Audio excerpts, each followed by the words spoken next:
Hello കുട്ടീസ്, welcome back to Xylem learning. It's me Anuratna, നിങ്ങളുടെ സ്വന്തം അനു മിസ് ആണ്.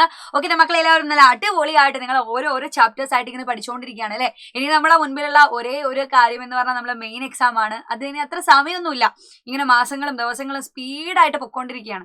അപ്പൊ ഇപ്പോഴേ പഠിച്ചു തുടങ്ങിയാലേ ബാക്കിയുള്ള എല്ലാ കാര്യങ്ങളും നമുക്ക് സിമ്പിൾ ആവുള്ളൂ.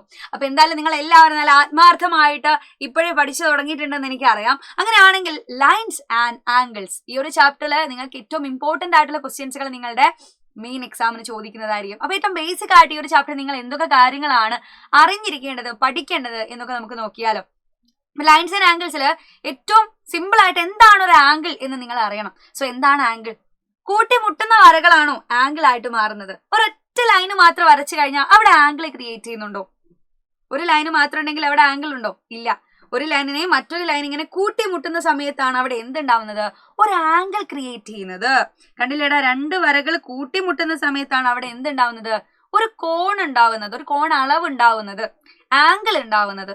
ഓക്കെ, അപ്പൊ റെഡി? അപ്പൊ എന്താണ് ഒരു കോൺ അല്ലെങ്കിൽ എന്താണ് ഒരു ആംഗിൾ എന്നുള്ളത് നിങ്ങൾ കൃത്യമായിട്ട് മനസ്സിലാക്കണം.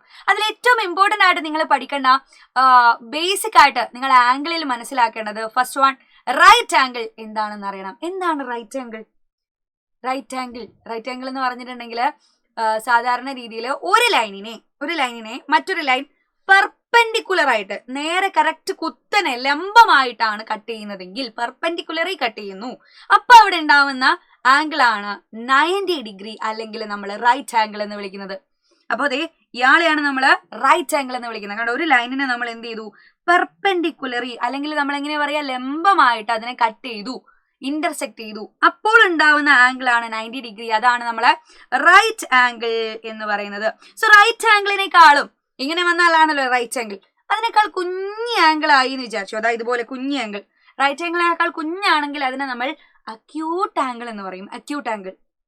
ഇയാളെ നോക്കിക്കേ, ഇങ്ങനെയുള്ള റൈറ്റ് ആംഗിൾ വലുതായി കഴിഞ്ഞാൽ കണ്ടോ, അത് വലിയ ആംഗിൾ ആയി, റൈറ്റ് ആംഗിളിനേക്കാൾ വലിയ ആംഗിൾ ആയി.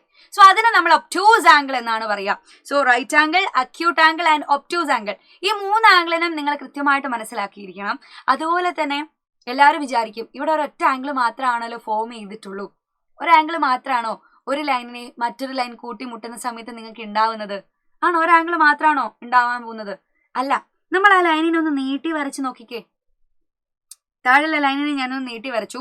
ഈ ലൈനിനെ തന്നെ നമ്മൾ കൃത്യം എന്തായി പെർപെൻഡിക്കുലറി ഒരു ലൈനോട് കട്ട് ചെയ്യുമ്പോൾ നേരെ ഓപ്പോസിറ്റ് ഭാഗത്തും എന്തുണ്ടാവുന്നുണ്ട്? ഒരു ആംഗിൾ ക്രിയേറ്റ് ചെയ്യുന്നുണ്ട്. സോ ഈ ലൈൻ താഴോട്ട് വരച്ചാൽ വീണ്ടും അവിടെ ഒരു ആംഗിൾ ഉണ്ടാവുന്നുണ്ട്. അത് നമുക്ക് പിന്നെ പഠിക്കാം. സോ ഒരു ലൈനിനെ ഞാൻ മുകൾ ഭാഗത്ത് മാത്രം എന്ത് ചെയ്തു? രണ്ട് ആംഗിൾ ക്രിയേറ്റ് ചെയ്യുന്ന രീതിയിൽ ഇന്റർസെക്ട് ചെയ്തിട്ടുണ്ട്. കണ്ടോ, മറ്റൊരു ലൈനിനെ ഇതേ ഇങ്ങനെ അക്യൂട്ട് ആംഗിൾ ക്രിയേറ്റ് ചെയ്യുമ്പോൾ ആ അക്യൂട്ട് ആംഗിളിന് നേരെ ഓപ്പോസിറ്റും എന്തുണ്ട്? ഒരു ആംഗിൾ അവിടെ ക്രിയേറ്റ് ചെയ്യുന്നുണ്ട്. ഇല്ലേടാ, ഇതും ഒരു ആംഗിൾ അല്ലേ? ഇങ്ങനെ വന്നാലും ഒരു ആംഗിൾ ആണ്. സോ അതേപോലെ അപ്പുറത്ത് നോക്കിക്കേതാ ഒബ്റ്റ്യൂസ് ആംഗിൾ.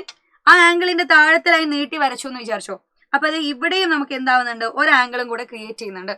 സോ ഒരു ലൈനിനെ മറ്റൊരു ലൈൻ ഇന്റർസെക്ട് ചെയ്യുമ്പോൾ അവിടെ എന്താവുന്നുണ്ട്?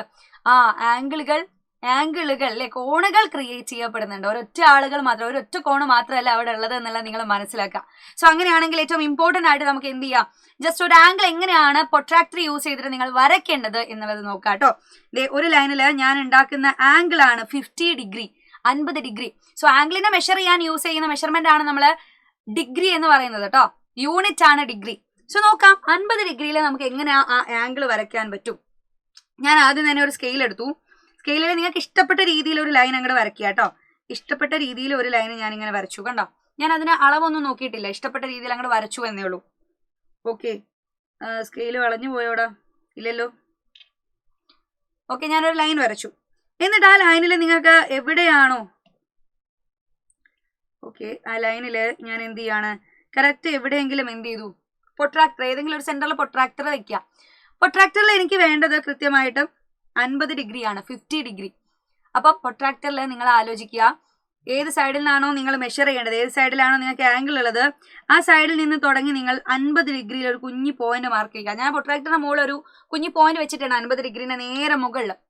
ദെൻ എന്ത് ചെയ്യുക? എൻ്റെ കുട്ടികൾ എല്ലാവരും ആ ഒരു ലൈനിലേക്ക് നമ്മൾ സ്കെയിൽ യൂസ് ചെയ്തിട്ട് തന്നെ എന്ത് ചെയ്യുക? നമ്മളെ സെന്റർ പാർട്ട്, നമ്മളെ പ്രൊട്രാക്ടറിന്റെ സെന്റർ വെച്ച ആ ഒരു പോയിന്റിലേക്ക് ആ 50 ഡിഗ്രിയുടെ മുകളിലുള്ള ഡോട്ട് ജോയിൻ ചെയ്ത് കൊടുത്താൽ നമ്മൾ ഇപ്പൊ വരച്ചിരിക്കുന്നത് 50 ഡിഗ്രിയാണ്, 50 ഡിഗ്രി. സോ ഈ രീതിയിൽ സിമ്പിൾ ആയിട്ട് നമുക്ക് എന്ത് ചെയ്യാൻ പറ്റും, ഒരു ആംഗിൾ പ്രൊട്രാക്ടർ യൂസ് ചെയ്ത് വരയ്ക്കാൻ പറ്റും. അപ്പോൾ പ്രൊട്രാക്ടർ വെക്കുന്ന രീതികൾ നിങ്ങൾ ശ്രദ്ധിക്കണം. പ്രൊട്രാക്ടർ വെക്കുമ്പോൾ നിങ്ങൾ ശ്രദ്ധിക്കണം. നേരെ ഓപ്പോസിറ്റ് ഭാഗത്ത് നിന്നാണ് നിങ്ങൾക്ക് 50 വരയ്ക്കേണ്ടതെങ്കിൽ ഓപ്പോസിറ്റ് ഭാഗത്ത് നിന്ന് നിങ്ങൾ എന്ത് ചെയ്യണം, മെഷർ ചെയ്യാൻ തുടങ്ങണം. പ്രൊട്രാക്ടറിന്റെ 2 സൈഡിലും 0 സ്റ്റാർട്ട് ചെയ്ത് വരുന്നുണ്ട്. അതുകൊണ്ട് എൻ്റെ കുട്ടികൾ കൺഫ്യൂഷൻ ആവരുത്. ഓക്കെ, ഇതുപോലെ ശരിക്കും പറയുകയാണെങ്കിൽ ഇത് ബേസിക് ആയിട്ട് നിങ്ങൾ ഈ ഒരു ചാപ്റ്ററിൽ വരച്ചു പഠിക്കേണ്ട ഒരു ആംഗിൾ ആണിത്. ഇത് കുഞ്ഞു കാര്യമാണ്, ഈ ചാപ്റ്ററിൽ ഏറ്റവും ചെറിയ കാര്യം മാത്രമാണിത്. സോ ചാപ്റ്ററിൽ എന്തൊക്കെ കാര്യങ്ങൾ പഠിക്കാനുണ്ട്, ഒത്തിരി ഒത്തിരി ഒത്തിരി കാര്യങ്ങൾ ഈ ചാപ്റ്ററുമായിട്ട് ബന്ധപ്പെട്ട് നമുക്ക് പഠിക്കാനുണ്ട്. അതൊക്കെ നമ്മൾ അറിഞ്ഞിരിക്കേണ്ടേ. അപ്പൊ അതിനൊക്കെ വേണ്ടിയിട്ട് ശരിക്കും പറയുവാണെങ്കിൽ നമ്മൾ ഇത് ഇപ്പോൾ ഒരു ബാച്ച് സ്റ്റാർട്ട് ചെയ്തിട്ടുണ്ട്. നമ്മുടെ എൻഡ് ഗെയിം ബാച്ച് തന്നെയാണ്, നിങ്ങൾ കേട്ടിട്ടുണ്ടായിരിക്കും. അപ്പൊ ചാപ്റ്റേഴ്സുകൾ ഈ ചാപ്റ്റർ മാത്രമല്ല അല്ലേ, മുന്നേയുള്ള ചാപ്റ്ററൊക്കെ നമ്മളോട് മറന്നു പോയിട്ടുണ്ടാവും. സോ അതൊക്കെ റിവൈസ് ചെയ്തുകൊണ്ട് നിങ്ങൾക്ക് ഏറ്റവും ഇമ്പോർട്ടൻ്റ് ആയിട്ട് നിങ്ങൾ എക്സാമിന് വേണ്ടിയിട്ടുള്ള സെക്ഷൻസുകൾ പ്രൊവൈഡ് ചെയ്യാൻ വേണ്ടി നമ്മളിവിടെ എൻഡ് ഗെയിം ബാച്ച് സ്റ്റാർട്ട് ചെയ്തിട്ടുണ്ട്. സോ ആരെങ്കിലും ജോയിൻ ചെയ്യാൻ മറന്നു പോയിട്ടുണ്ടെങ്കിൽ താഴെ കൂടെ പോകുന്ന സ്ക്രോൾ ശ്രദ്ധിക്കുക. അതിൽ നിങ്ങൾക്കൊരു നമ്പർ കാണാം. ആ നമ്പറിൽ നേരിട്ട് കോൺടാക്ട് ചെയ്താൽ എൻ്റെ മക്കൾക്ക് എന്ത് കിട്ടും, നമുക്ക് വേണ്ടിയിട്ടുള്ള ചാപ്റ്റേഴ്സിൻ്റെ എല്ലാ കാര്യങ്ങളും കിട്ടും. ഓക്കെ, അപ്പൊ ഈ ചാപ്റ്ററുമായിട്ട് റിലേറ്റ് ചെയ്ത് ഒരുപാട് കാര്യങ്ങൾ നമുക്ക് പഠിക്കാനുണ്ട്. എക്സാമിന് വേണ്ടിയുള്ള ഒത്തിരി ഒത്തിരി കാര്യങ്ങളായിട്ട് ഞാൻ ഇനിയും വരുന്നതായിരിക്കും. സോ ഇനി എൻഡ് ഗെയിമിൽ വെച്ച് കാണാം. അതുവരെ ബൈ ബൈ, സീ യു.